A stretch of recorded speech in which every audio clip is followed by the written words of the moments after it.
Observe.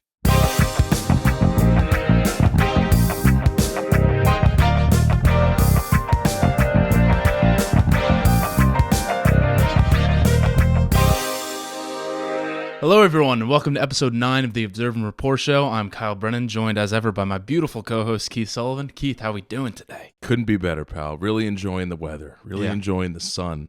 I look much more tan, don't I? A little bit, yeah. Yeah, You got a nice tan. Uh-huh. Coming off Father's Day. Yeah, Citi Field is great because I went to the Met game with the family, and they have that big open, just beers and food and like tables to stand at and drink and whatever. And you don't even have to go to the seat at Citi Field. Like you can just what we do is we buy the cheapest, shittiest seats, you know, because we're not going to go to them anyway. We're just going to hang out by the big TV and the big Budweiser sign and get steak sandwiches and beers and just kind of hang out there the whole time. But if you want a tan, there's no coverage. If it's a beautiful day, you just stand there and drink.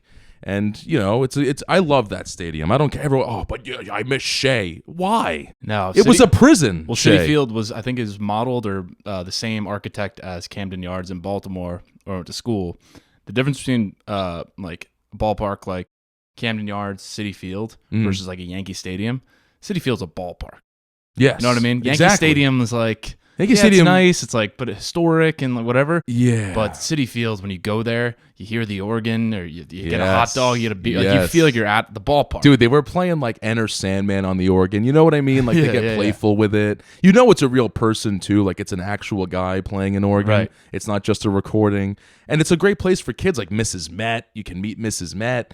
And they have a ball dunking thing. You could throw the baseball at someone, they fall in the water, that whole thing. Yeah, I remember It's as a a fun kid. time. As a kid, I'm a Yankee fan. I was always jealous of like Mets fans or Mets kids because like the games were more fun. Yeah. And like obviously, yeah, I'm spoiled. The Yankees were the best team in the world ever, but Right. I was always like, but like the Mets games, like they Yeah. do all the games and like all Yeah. the riff raff. But I was like, that's kind of what kids want at a baseball game. Exactly. And at a Yankee game, I went recently. My I'm not a Yankee fan, but my wife is, and like we went recently with our daughter.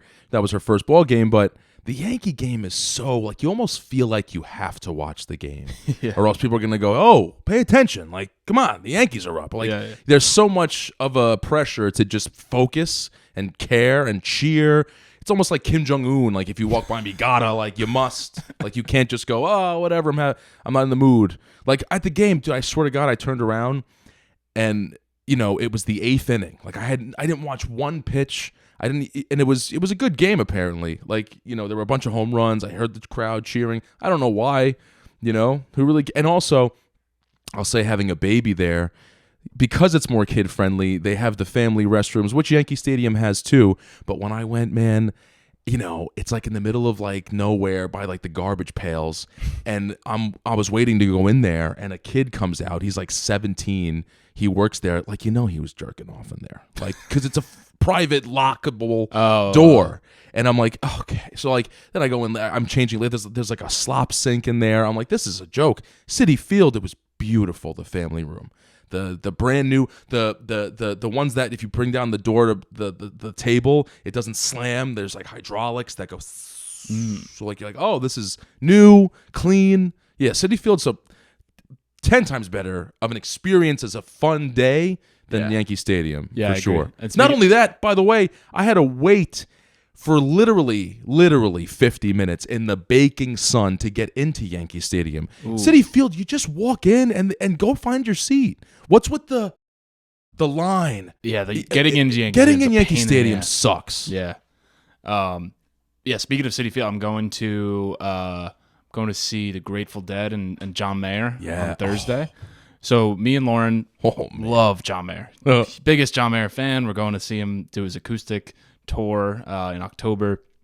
But Grateful Dead, I've just never been able to get into. I don't get it either, man. And so, and me and Lauren were driving yesterday, and we're like, you know what? Let's listen to Grateful Dead for like an hour. We got to drive. Let's listen to them. Like, we're familiar with like Truckin', Casey Jones, yeah, the normal Friend stuff. of the Devil, all those songs. The are good. radio stuff. Good yeah. stuff. But you start listening to some of the other stuff, and like, I've tried to give him a chance. I've really It's a shame, tried. right? And every time, I've really tried. Like my friend is obsessed with them, so I'm like, you know what? I have good taste in music. Like I listen to eclectic stuff. I listen to jazz, like country, rap, rock, everything, right?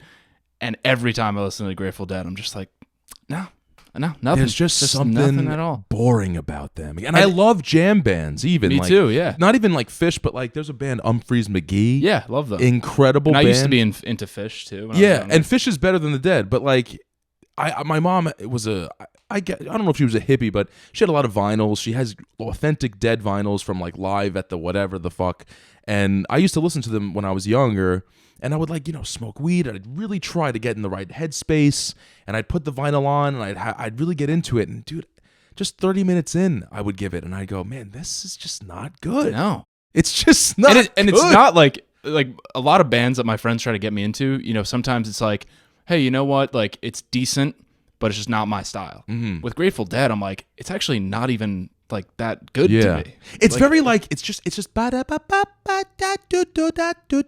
and like the it sounds like, and you're like, okay, and it sounds like the volume is off. Like Yeah. the singing is just like about here and about, like you Right. can barely hear the singer. and I'm people like, who are fans get obsessed with like, dude, do you hear what they're jamming? Like, it's been 20 minutes of this, and like, I'm like, yeah, but you know what, man? I'm a musician. That's really not that hard to do. Like, it's not that hard to just jam. Like, that's not. Yeah. People mistake that with musical brilliance. Like, you're so clever that you can just come up with shit. But dude, it's like an artist. Like, it's like doodling. It's like, Right. is this a masterpiece? No. And every now and then I'll see like a well-respected musician talk about Jerry Garcia and the Dead and like really sing their praises, and I'm like, all right, maybe I'm missing. Maybe it's me. Maybe I'm missing something. I always think it's me too. right. With them. And then Lauren goes, she's like, what if it's just like a hoax? Like everyone's just pretending to like the think Dead. it's a little bit like and they're that. like, let's just make really cool T-shirts. Let's Yeah. let's be called Deadheads and go to the concerts Deadheads. and like see if everyone just like starts like Right. let's just mess with everyone. Yeah, and it's also an excuse to not have a job. You can just follow the Dead around your whole life. People do that. Like, Yeah. it's like an army of like 15, 20,000 people, right? They follow them around. Because it's They like, why dedicated their whole existence to the Dead, And like I listen to like Jimmy Buffett, and like I'll admit, yeah, he's not that great. Right. But like I dig some of his songs and some of like the atmosphere and stuff. But I'll be the first to admit, yeah, like if you don't like it, I get it. Like it's Totally. not that good. It's like honky tonk, like white people music. Right. But Parrot heads, right? Parrot heads, Parrot they heads, call but them. like Grateful Dead fans will always just be like, no, you got to listen to the live in San Francisco 1961 version, then you'll know. And then I listen to it, and I'm like, You're like, fucking, it's this not is good. worse than the last shit it's I not heard. good at Yeah. all. And even like John Mayer, who I love, like he doesn't even make it that much better for me either. Like I tried to Yeah, listen. I was going to ask, why does he then? Like, because I wonder, is he a deadhead, John Mayer? I don't Like, think what's so. this gig I don't about? think he really listened to them much. I think he heard one song called Althea, which is a pretty good song. I like that song. And he really liked like the groove of it and the melody and stuff. And he learned how to play it. And then I think he connected with Bob Weir somehow, and then they jammed together. And then John Mayer started to like learn some of the Dead songs Sure. from like a guitar perspective. They probably And gave then- him like acid. That's the other thing too. We're not even bringing that up, but like Yeah. apparently it really is different if you're on a psychedelic, because it is total space music. It's ambient. Like it's very It's got like atmospheric. And yeah, I mean, like you Pink know, Floyd, right? If you listen to yeah. that sober versus high, it's very different. Totally. experience. Well, Floyd's heavy, and there's just much more structure with them in general. I know what you're trying to say. It's very atmospheric, spacey, Yeah. like in your head music, but there's also such a concept and such a purpose. Whereas the Dead's just like, hey man, like just listen, man, and it's like, Yeah. dude, I don't know. I'm paying you. Like, do something good. And it's weird You to know? me how it's like some of the greatest bands ever, like the Stones or something, like they didn't have the same following, but like like objectively, they're one of the greatest bands ever. Absolutely. But then this band, who they have all the allure, right? Like like I said, like the merchandise, the logos, the artwork, the atmosphere, and the fans, like it's Yeah. so cool. But then the music just doesn't back it Yeah. up for me. no. Like I'm not in my car like blasting some song like. I've fuck never yeah. once said like, man, I'm in the mood for some Grateful Dead. Yeah. Like that's my vibe right now, and I know the vibe. I do. I get really heady, spacey. I go into the woods and I hike, and I want like that kind of, not intense kind of music. And it's never the Dead that's calling to me. I Like, know, and I've tried. they just tried suck. hard, man. So really, this concert for me is About John. the last bastion of like, hey, I'm trying. right, you're really And doing if- it. Hey, maybe it'll strike a chord. Maybe I'll do the right amount of drugs and it'll hit me, and I'm like, hey, this is great. You know what? I've converted. If not, I don't know. Were you ever? I want to talk more about John Mayer. John Mayer, because I missed the boat with him. Like when he was really, really popular, which he still is, but when he was prime John Mayer, the whole world was talking about him. I was too busy with other bullshit and musically to care. So, but now I realize the John Mayer trio was one of the greatest things that ever happened. Like that's with my favorite version of John and Mayer. I don't really know who the bass player was. Pino Palladino. Okay, Pino Palladino. But what was like? Why doesn't he do that anymore? I don't know. That to me was peak John Mayer. John Mayer trio. I think it's indisputably peak John Mayer. If you listen, I mean, like, you'd be surprised the amount of people who claim to be like massive John Mayer fans who really didn't listen to John Mayer trio. Yeah. To me, that's like he's just slashing electric guitar, blues, like Jimi Hendrix covers, like really showing how talented of a guitarist he is. Yeah. It's also objectively good. And once you see that, like so to me, that's him expressing like how he's a ridiculously good guitar player.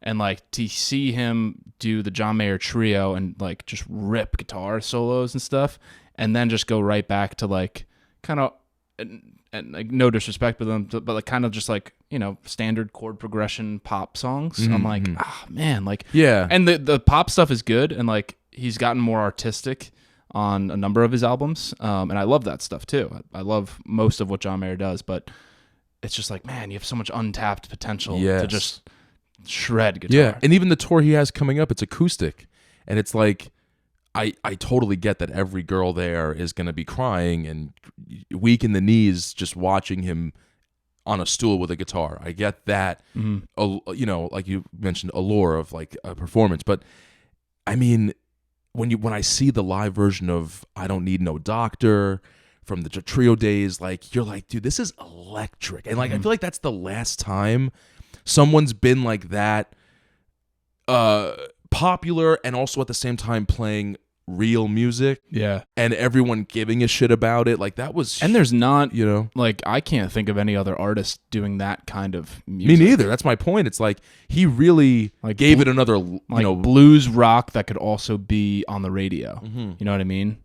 Yeah. And he had like a full brass band too. Like, I will say my wife, I think she saw him on that tour and said he would get kind of Grateful Dead like live with that, where, you know, sometimes they jam and it's like an hour long of the same old kind of, and, you know, he'd come up to the mic every once in a while and whisper a few lyrics and then go back to playing his guitar.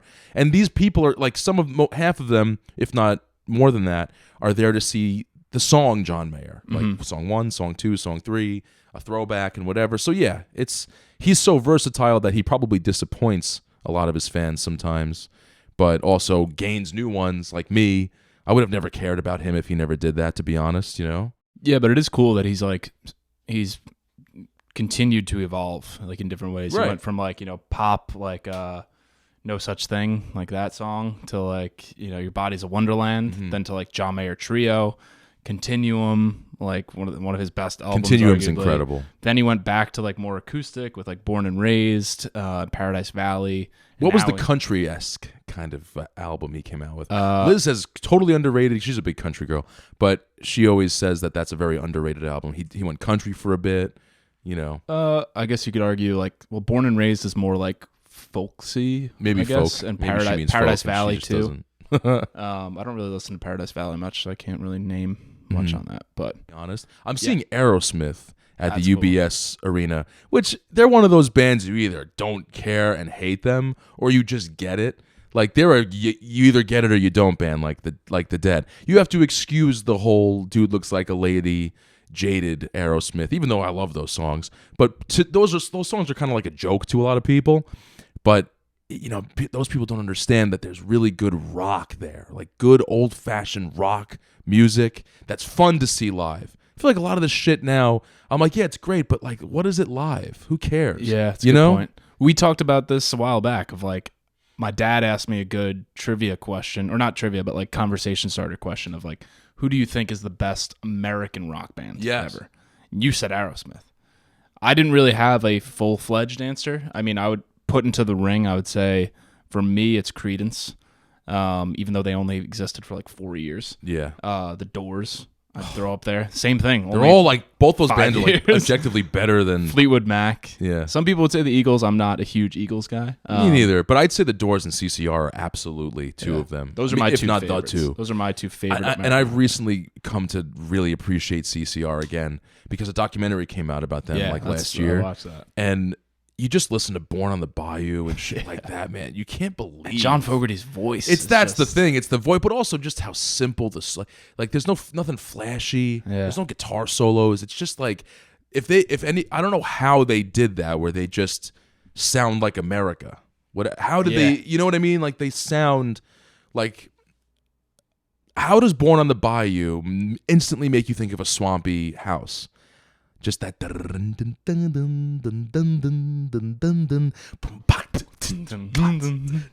then that voice. I can remember the voices. Oh my God.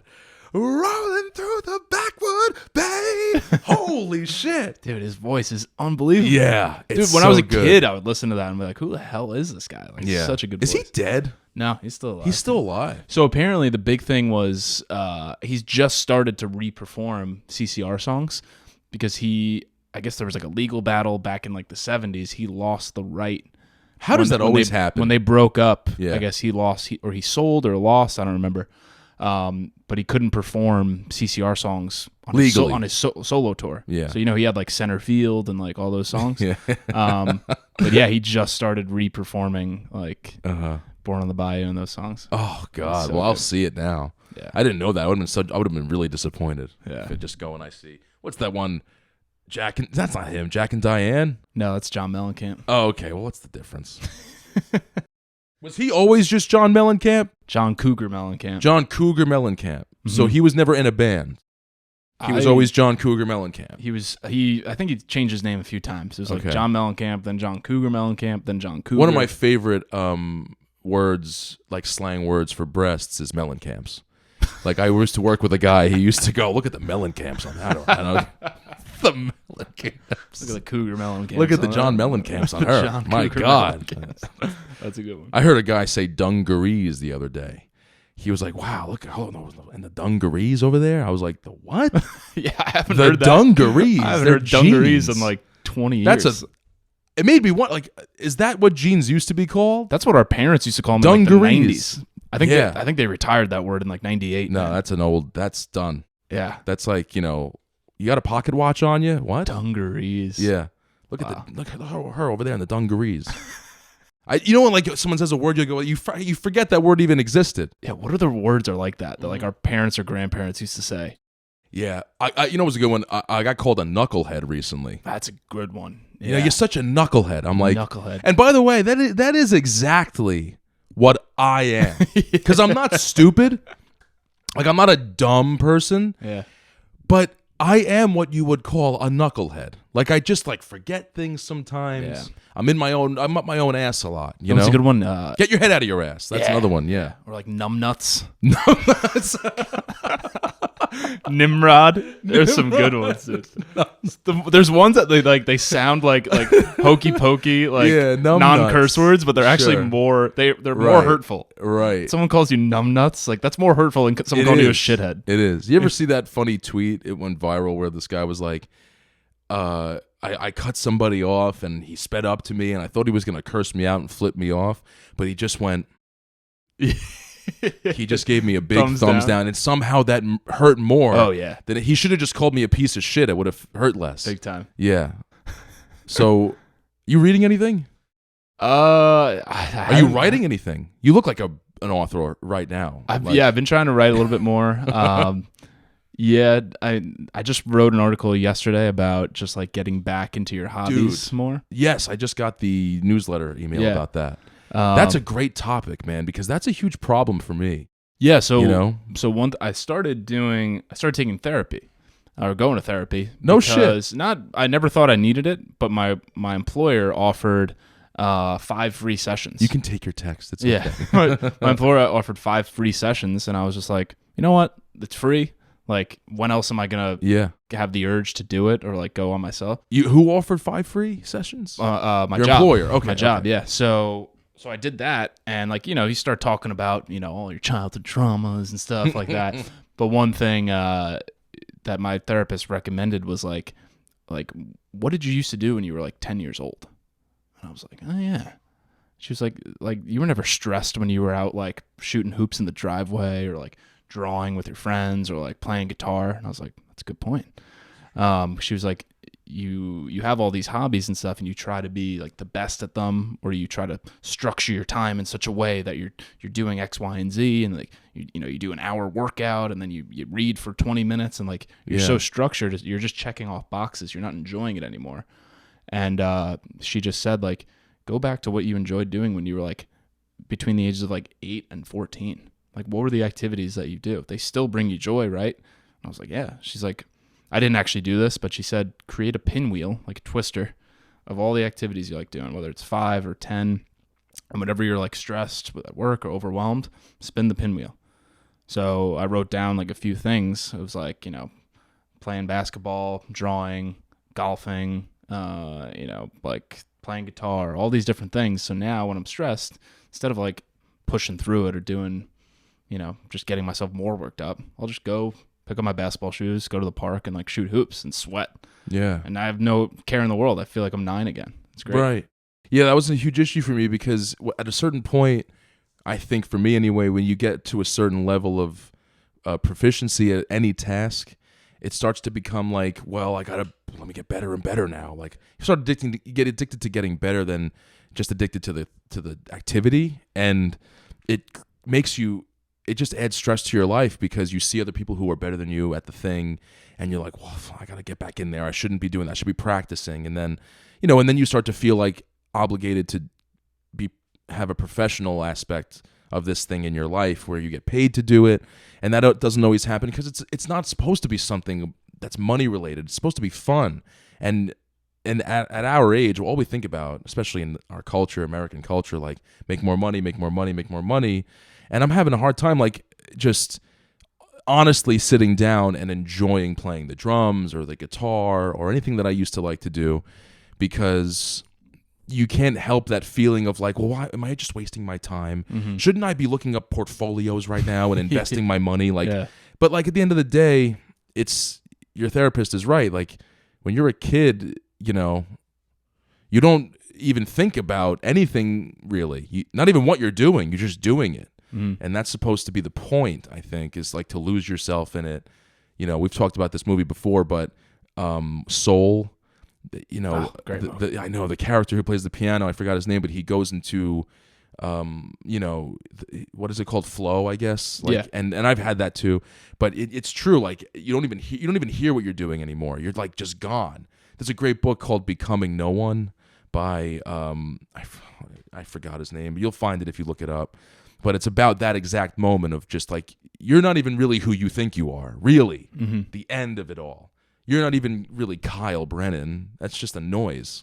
So whoever you are isn't really anyone. It's just whatever that moment is, that's what a lot of monks, who have reached enlightenment, they exist within that space. And they kind of laugh at a lot of questions because of that. When they ask, how do you feel? It's like a funny sentence when you're in that place.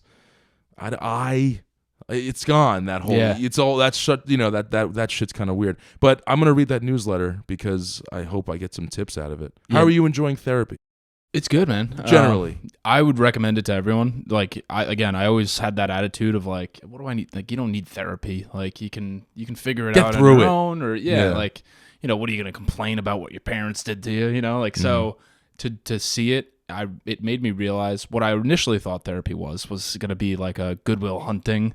You sit on a couch and someone helps you solve all your problems, right? And you end in a hug.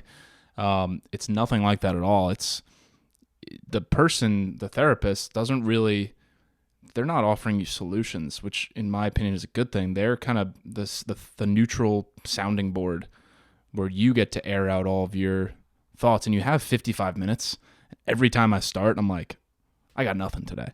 And then she'll literally just open it up like, so what's been going on lately? And then 55 minutes later, I'm like, oh shit, I didn't think I could talk that much, right? Yeah. And then through it all, she just like asks some questions or maybe has some little comments back, but I'm talking like 90% of the time. And through that process, similar to writing, like you sort of start to figure out your own shit. Yes. Like she's just there to like kind of listen and just like get your vibe, and also just like correct you, and you start like blaming yourself or blaming other people, but really it's more about self-discovery. So to me, it's almost like it's kind of like a going to the gym, but for like your psyche. Like it's really uncomfortable, you don't know what you're gonna do, you like don't want to do it, but then at the end you're like, oh wow, I learned a lot of things about myself. You never leave going, that was a horrible time. Like I'm glad I did that. And some things are just like, oh, I haven't thought about that since I was like 10, or I never. Let me ask you, like, so my thing with therapy is, I've been told like you should go, not because you need it, but because everyone should. People say, who've gone. And I'm always like, but why? Like, I don't have any memories that I haven't thought about in 20 years. I don't have any, suppressed emotions and experiences because they were so horrible. But that's just because I think that. Now, you said you haven't thought about something since you were 10. Not necessarily that you suppressed it, but what would you have ever thought of that thing unless your therapist kind of guided you to that thought? No, probably not. Really? Yeah, so no, I'm not saying. I'm not saying never, but like you would have never thought like on your own to just think of that. So she took you there. Yeah, in certain cases where it's like you just start talking and you try to like reason yourself while you're talking. And then like through it, like I said, like writing for me is the same process where like you have an idea in your head, you think you know it, and then you start writing and you realize like, oh, I have a lot more to say about this. And it's the same thing with therapy where you're just like, and I get mad because my therapist has this tactic that clearly works where she just like, she won't respond. Like I'll stop and like wait for her and she'll just be like, so then I feel that like pressure to like keep talking. And that's usually where the uncomfortable thing comes out or whatever it is. Interesting. So it's because your shadow or whatever you want to call that part of your psyche is, for whatever reason, maybe it's your ego. Just don't say that part though. And then if there's silence, you kind of just, it spills out. Yeah. Yeah. Interesting. Yeah. The one thing she did that was really helpful for me was like, because in certain cases I can get very driven or, get obsessed with things, or I'm very binary, like good or bad. And she's like, stop labeling things as good or bad. Like if you achieved something, that's great. Or if you like failed at something, that's whatever. Like don't look at it as good or bad. Right. Look at it as like neutral. Like you just, okay. Like you learn from it and you move on. And like now I'm starting to look at things as more neutral versus really good or really bad. Sure. And that's helped a lot too.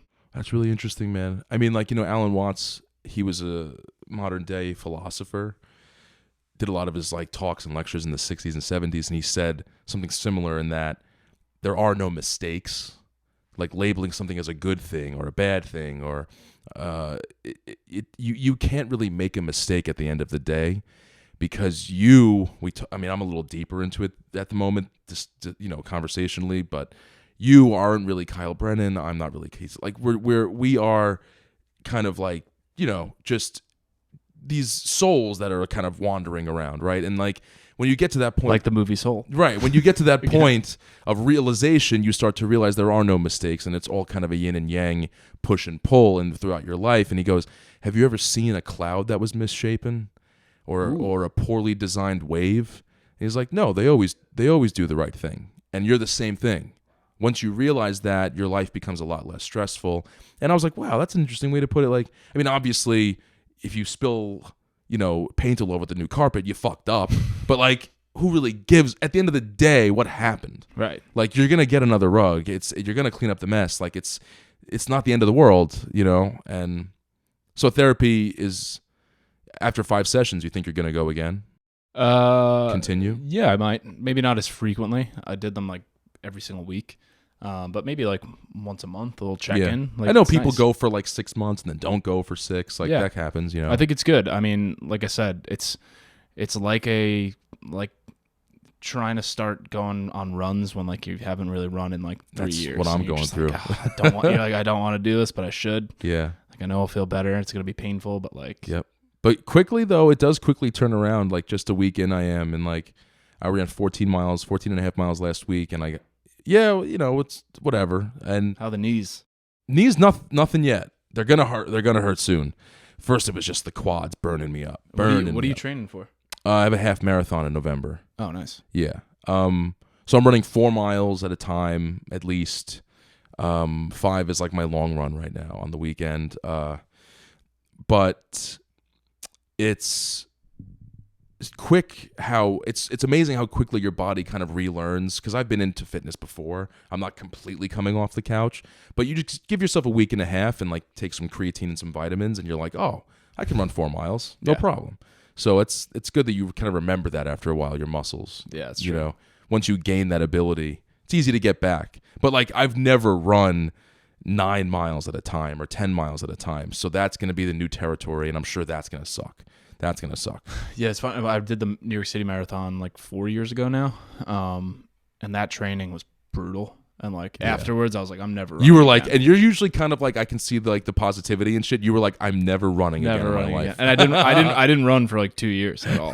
So now I'm just starting to get back into it, and like I can now see myself. Okay, like maybe I'll do another marathon in my life. When you trained for the marathon, did you lose a bunch of weight or no? Yeah, I was actually looking at pictures of myself from a few years ago recently.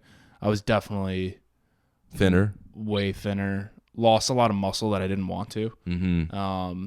But I mean, I still looked good, so I was Yeah, pretty yeah, happy yeah. with it. But yeah, I mean, I was eating a ton because you just burn so many calories. You go for a 13 My mile brother-in-law run, showed me, he had his Fitbit or Apple Watch, whatever, going during his marathon run, and he burned 4,735 calories.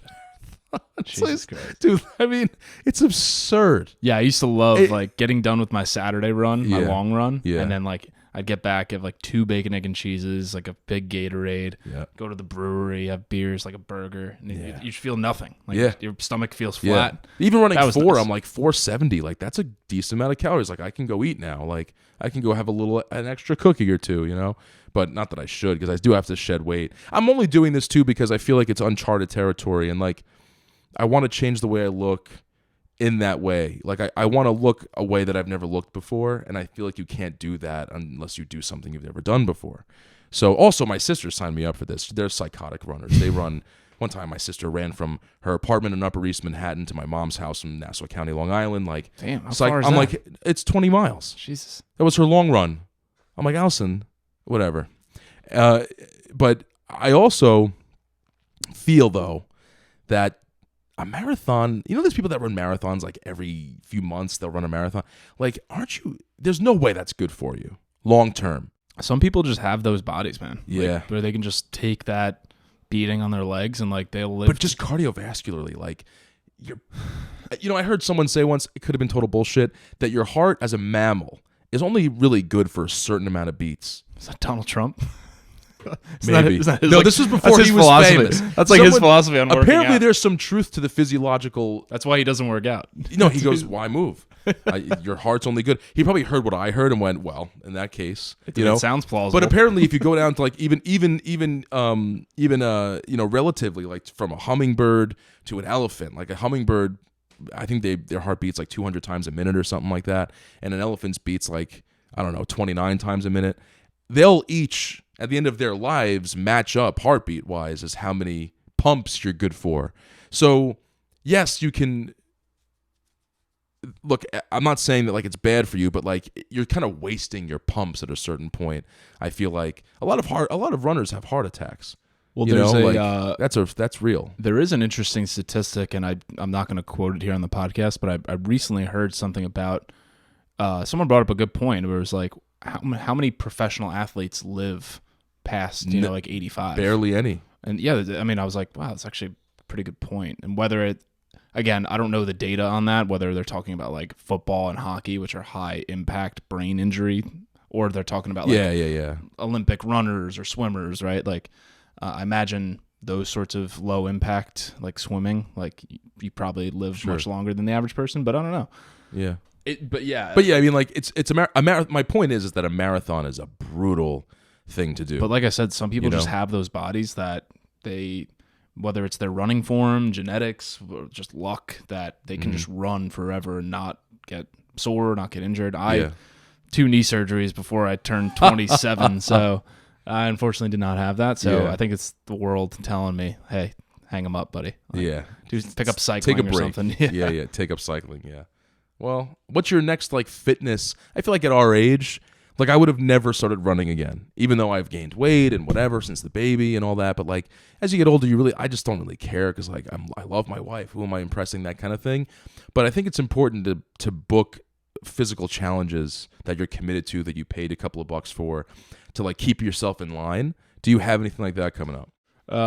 No, but I agree. I usually do. This is a rare year that I don't. Well, you're pretty busy. Like, yeah, you've got busy, the fireman thing going fire on. department You know, stuff. like really what I've been trying to do, just because I haven't had a ton of time to go to the gym. Really just been trying to walk as much as possible.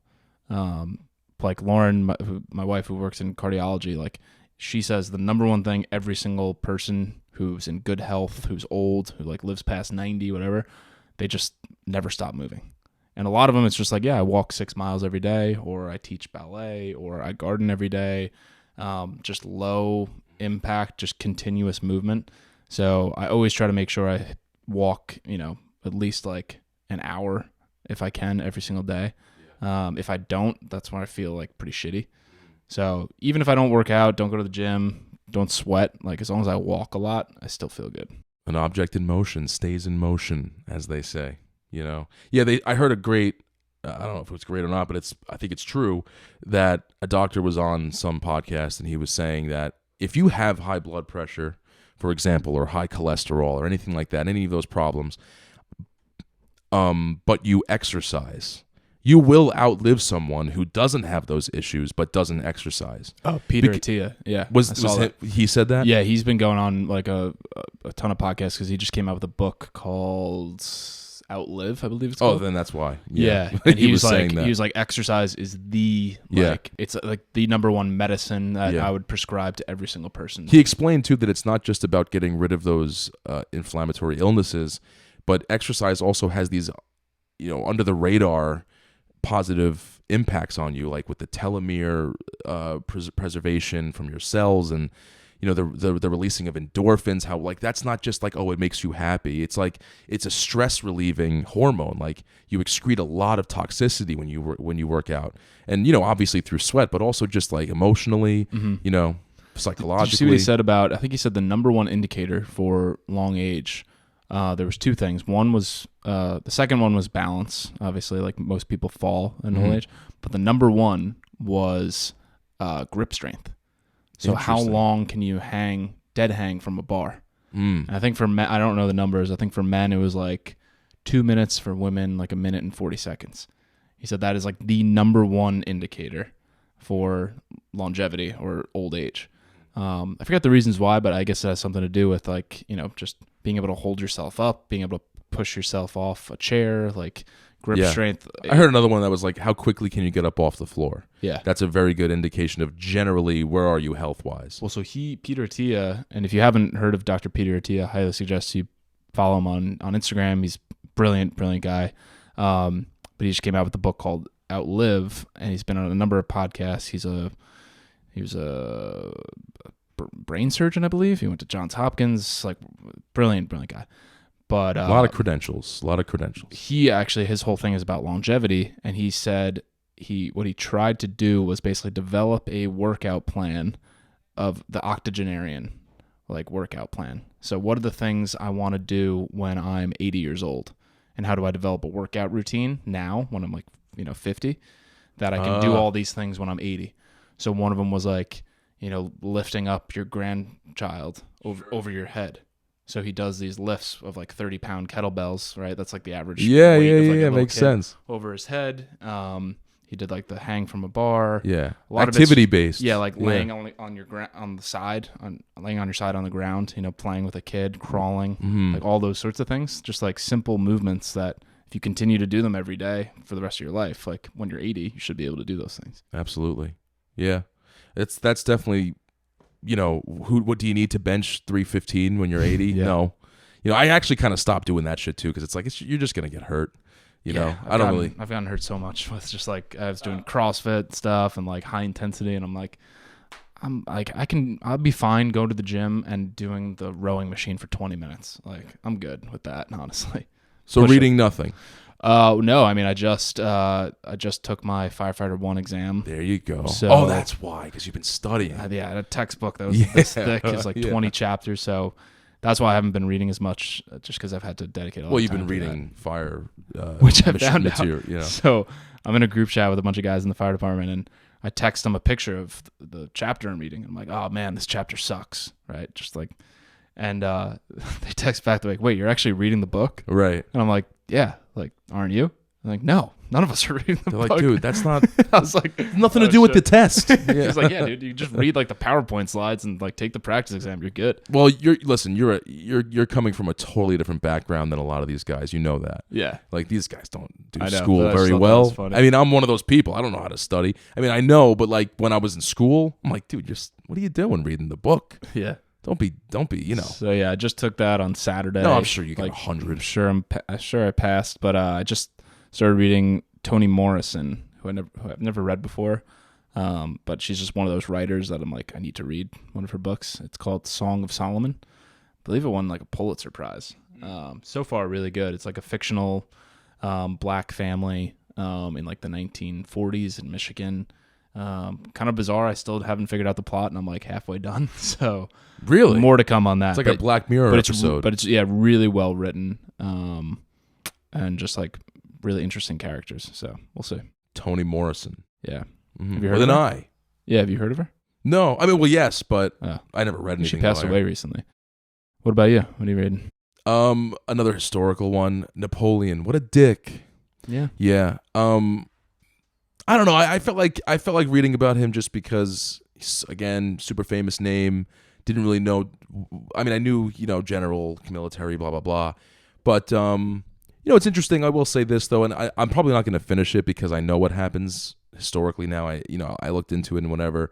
I wanted to get more of like just it's called A Life, and I forgot who wrote the book. I forgot. It's called Napoleon: A Life. It's like the #1 biography of him. And because it goes into so much detail, and I just wanted to know more about him as a person, that as not necessarily what he did. A lot of those things I already know, but it's interesting that all these guys are obsessed with reading about history and other conquerors. Like his guy was, Marcus Aurelius, Alexander the Great, Genghis Khan. All he did was read about those guys. And it's interesting too, from reading about Genghis Khan, that ever since they were a kid, it's always that thing, like they were almost like born to become this person, where their mother noticed, their fathers, their brothers and sisters were like, oh, there's something off about him. There's something, all he does is read. And, Genghis Khan was born clutching a blood clot in his hand. And he all these little weird foreshadowing things that happen with these weird dudes. And, interesting guy, but also I feel like from reading the book, I'm just getting the vibe that he was just tyrannical and violent to his core, in the sense that even when he did, like when King Louis XVI was overthrown and during the French Revolution and all that stuff, when he eventually, years later, long story short, took power and made himself the emperor of France, he just became another King Louis XVI. He became another dictator. So it's like, I didn't know that about him. I thought that, because it's weird, it was going on in the 1800s, and you'd think all that shit was over with, which was the point of the French Revolution, to get rid of the monarchy, get rid of the kings and the queens and all that. And then he just kind of made himself the guy. Was it that reason? I thought it was like the 1600s. Huh? No. Oh, wow. 1815, I think he died. No, 1815 was when he invaded Russia and failed, and then was exiled for 5 years, and then he died. Yeah, he's an interesting guy. I feel like he's one of those like historical figures that there's a lot of folklore about, or a lot of things that may be misrepresented or miscredited towards him. He gets like, that's what I'm saying. Like I always thought he was like this very proud, noble, and he is in his own way, but he was also a total asshole. You know what I mean? Like just taking over shit because, and like just very scorched earth kind of theory. Like he just burned everything to the ground, but also. Silver lining, of course, when he invaded Egypt in 1799, one of his soldiers found the Rosetta Stone. That's the only reason why anyone ever found it. So because of that, occupation, we now can read the hieroglyphics of a 2,000-year-old language that Is no the one knew Rosetta how to Stone read. the one that's supposed to translate? Yeah, it translates languages? hieroglyphic. Well, it's like the alphabet, Right. like with remember the alphabet people, Yeah. and they would explain what each letter does. Like it was kind of like that, but like chiseled into a rock. So they found that, and so shit like that, really cool stuff like that, things you had no idea he had anything to do with. But yeah, it was a good bio, a little boring, but. Did you know that he went to military school? You've been to the Eiffel Tower. That's why I'm telling you. Right down that park, that rectangular grassy park, is the school he went to, where he went to military school. So that's cool. Like he's very recent, where you can go to places he's been to and shit like that.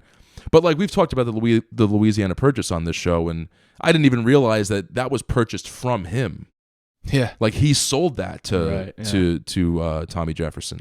Interesting. Yeah, for $15 million. Well, speaking And of, by the way, he sold that only because he wanted to fund another war he wanted to go into for no reason with Austria. wow, Yeah. what a segue! Because speaking of Austria, Really? yeah, literally, it Not was a planned. Perfect segue. Swear to God. Perfect Not segue. planned. Right behind you is the Arnold Schwarzenegger Oh, yeah. biography, which I was thinking about starting. Total Recall. I was. Wow, that was literally a perfect segue. I can't believe you said Austria swear. right as I was about to I transition. wonder how he feels about Napoleon. Yeah. Probably doesn't like him very much. So I was gonna read that, but The doc came out. me and Lauren just watched the documentary, 3 parts on Netflix called just Arnold. Dude, it's so good. His life is wild. You forget like growing up in the 90s, he was our childhood. No, he was. He was so famous that you didn't even like think of him as like a celebrity. You were like, he's like an idea. And dude, for him to go, Arnold! him to Like, go. he was- First off, I didn't realize he's 75. He was born in 1948. Yeah, he's old as fuck. Like he was winning bodybuilding competitions in the 60s. Yeah, he was right? like 20. And then like Terminator came out in like 84. Like so he's the biggest bodybuilder in Austria, moves to America, becomes the biggest bodybuilder here, becomes a millionaire before he becomes an actor, which most people don't know. He made millions of dollars from real estate before he was an actor. Yeah, so him and his friend got him into real estate, and he bought a bunch of apartment buildings in Venice, became a millionaire before he was an actor, which is why he was able to say no to things and like take risks and like be so bold to like be like, no, I'm the Terminator, like, and like, you know, so that's why he was so successful early in his acting career. Because like, why would anyone hire an Austrian bodybuilder? That's for, like, so true. right? So, Yeah. but he was just one of those guys like Napoleon who just like had something different in him. Yeah. And like he just had the charisma, he had the conviction. He talks so much about the fact that he had the vision just crystal clear in his head. Yes. Like he knew before he was a bodybuilder, when he was like 15, he was like, oh yeah, I'm going to be the most famous bodybuilder in the world with thousands of people chanting my name and me holding a trophy in front of the bright lights. And then he's like, oh yeah, I'm going to be the biggest actor in America. And he becomes the biggest actor and then becomes the fucking governor of California, Yeah. marries into the Kennedy family. He would like, have became president if it said you didn't have to be born here to become president. Like, dude, yeah. you know? And he was a great governor too. Yeah. Um, Apparently he really was. Like, even politically speaking, he was not just like nice. He was like, he signed a lot of important bills and stuff Dude, like that. just like, I mean, Bill Burr has that great joke Yeah, about yeah. him, but like, I mean, the success story is Yeah. wild. And Lauren was like, who can you even compare him to now? No, you like, there's can't. no one. No. He's a combination of maybe a few people, but like, there is no person that's a triple threat in like 3 completely different categories like that. It's interesting because in America, people think he kind of started that whole appreciation of the jacked Hollywood actor, but really we've always thought like the big muscle bound guy. We've always like thought of that guy as like the guy, and it's almost like he preyed on what we consider to be number one. You know, not that he did it on purpose, but like he was just a perfect formula of a person. Well, yeah, they talk You about know, that in the like- documentary, how like prior to him and like Sylvester Stallone, who was the other guy, prior to them, you know, there really was no like jacked action hero. It was all like smaller guys who like car chases, right? Right. And then in the 80s when like Reagan came in and like the U.S. was dominating, That's know, what I mean. patriotism, Right. And like America, fuck yeah, fighter pilots, like Yeah, just yeah. patriotism was like a glow. That's what they kind of You like. know how else he's like Napoleon? Like you're saying, it's a right place, right time thing too. Like Napoleon was born, or he was just turning like 15, I think, when the French Revolution was just starting to bubble up, and like King Louis XVI was getting caught doing a lot of shady shit, and like, so it's just a matter of time before someone came along to lead the rebels, you know, against these monarchs and like the other European countries who were against what they were doing. So like, you know, Arnold took that same kind of opportunity, right place, right time. Like, I am that guy. And Napoleon said the same thing. He's like, when people asked him, "Are you French?" Because he was actually born in Corsica, which is an island, you know, but he went to France with his family, the Bonapartes, and like, when people would say, "Are you French?" he would say, "I am from the blood of conquerors and kings." Like, he would answer people with that ridiculous, apparently, you know, because there's something just different about these guys. They're gonna do what they're gonna do, and no one's gonna fucking stop them, you know. And it's funny, but yeah, it's crazy. I just like, that's why I love those documentaries. You just realize like, oh, you can't compete with this guy. Joaquin Like, Phoenix is playing Napoleon in a movie coming out very soon. That's going to be a good movie because so it is an incredible, talk about an incredible life, like the conquering and the war and the death and the Yeah, I was just talking on my Instagram post about Marcus Aurelius, how like, you know, he was Joaquin Phoenix's dad in The Gladiator. Yes. I forget how good he was in that. Yeah, like a perfect villain in that. Yeah, he's great at all that. And that's, you know, and I wondered, I'm just thought of this, like, Joaquin is such a good villain, but he's also an incredible actor and like deserves the good guy part of the movie. Johnny Cash. Right. And hey, love you. But Napoleon is kind of a villain. And Joaquin Phoenix is kind of perfect for that, where he's good enough of an actor to be the hero, but he's also kind of a dick. And yeah, like he was totally hypocritical in everything he did. You know, but, you know, he didn't last very long anyway. But it changed the world regardless. Yeah, which is wild. Like, it's wild that there's 3 movies about Steve Jobs, but not one movie about Napoleon that I know about. Yes. Yeah. You know, it was kind of a short-lived thing. It was about 20 years. But, you know, he rose quick, and he was a genius, and in the sense that, like, he was a huge reader. Like, and he had mandatory reading for all of his generals and lieutenants, and it was all books on Caligula and Alexander the Great, and, you know, the greatest of all time conquerors, kings, emperors, because their battle strategies and their politics and the way they thought, stoicism, all that. And he was mandatory. You had to read it, and he even made some books you have to read again and again all the time, mandatory, weekly. Because in those books, you know, it's how these guys became who they became. And you got to think, like, imagine all the leaders of your army have that in their head. Everyone's on the same page, almost literally. And, you know, they were against the odds almost every battle, but they won, you know, regardless. And then he got exiled to what, Elsa? Elba? Is that the name of the It's always island? a crossroad. He actually got exiled and then came back. Like a year later, he found his way off the island and then started another army and tried to run again for like office. And like he actually had a battle or two and won, and then got beaten again, and then got exiled again to a different place, the Like one Game you're of talking Thrones about. shit. Yeah, literally, like what a life. Like I can't wait for the movie. It's gonna be good. Yeah. What else? Anything else you're reading? That's the last one I'd mention. I just began a book called All for Humankind. It's about the moon landing and how different people around the Do you world believe it? reacted. Yeah. Have you ever seen Room 237? No, you've told me about it. Okay, it's a documentary about... Is that the one with Adrian Brody? Is that... No, Or it's who's in about it? The Shining.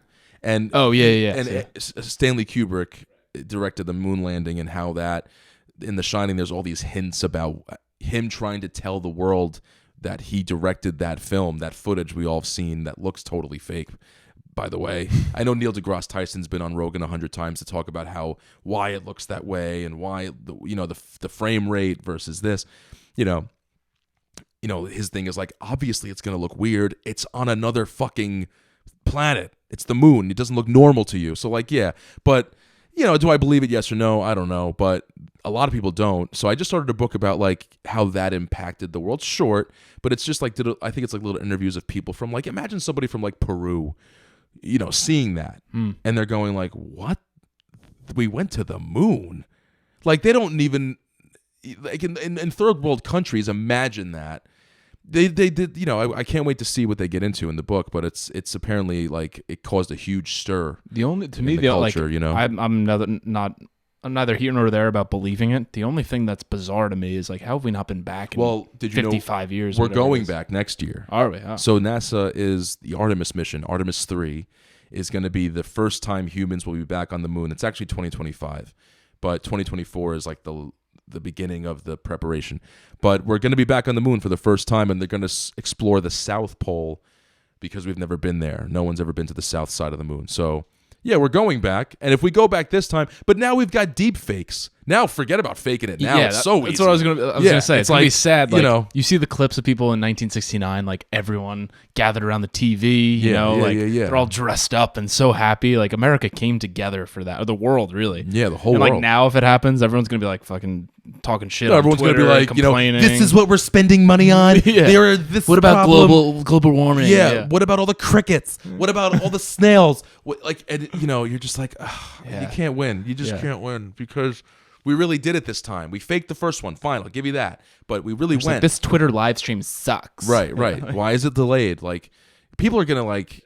I mean, the memes. There's gonna be memes. You know, that's why I always say like the internet's great because it's the worst thing in the world at the end of the day. But it's also great because even if the apocalypse was actually happening, you ever see Don't Look Up? Yeah. Like it would just become a meme. Yeah, it would. And we'd just laugh into infinity because it would come and we'd all be laughing at that stupid meme. You know, that was just went viral and everybody thought it was hysterical. It's just, we're a joke. And at the end of the day, nothing really matters. You're not really Kyle Brennan.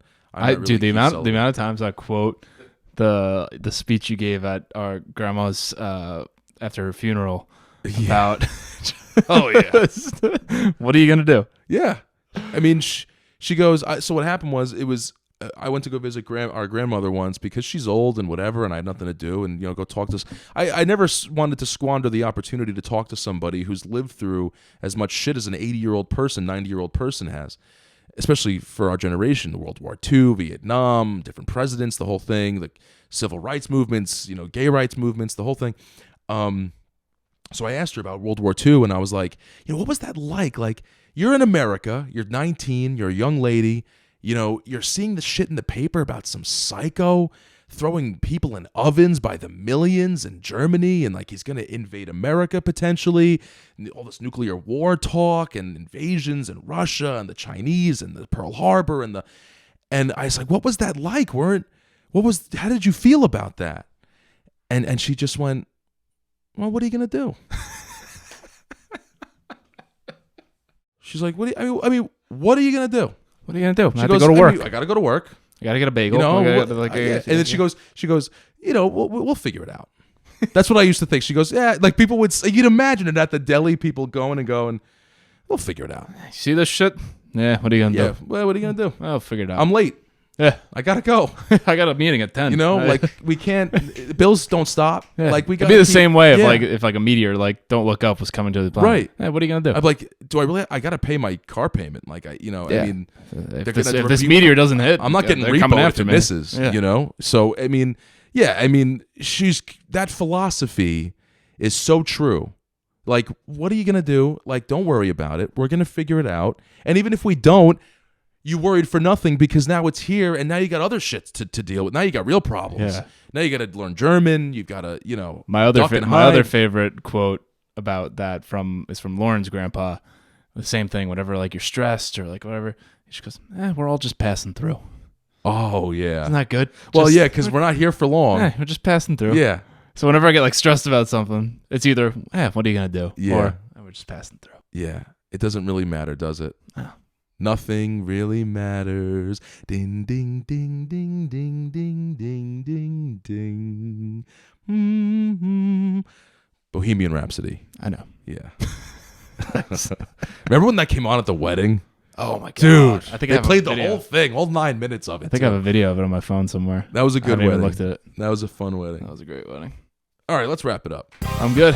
All right, I'm good too. All right. Thanks everyone. Thank you everybody. Don't We'll see you forget to next time. subscribe. I'm supposed to say. Yeah, subscribe. It'll listen. We'll figure it out. If you haven't subscribed at this point, I don't know. All right. Thanks everyone. All right. Thanks Take care. guys.